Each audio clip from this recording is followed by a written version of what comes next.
तो भैया लोग राधे रहते ठीक से कल की इतना जल्दी गाड़ी निकल ले कि सड़क पे कोई सुनसान रास्ता एक में एक लड़की है ऊपर से यही बोला कि घर की जिम्मेदारी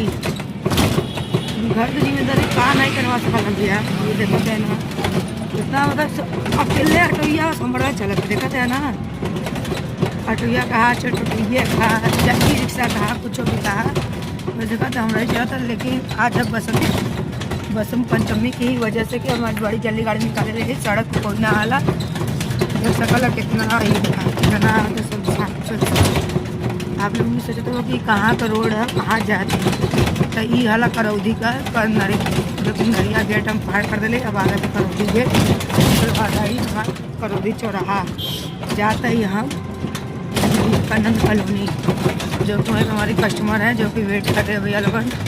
नहा दो भैया लोगन राधे राधे।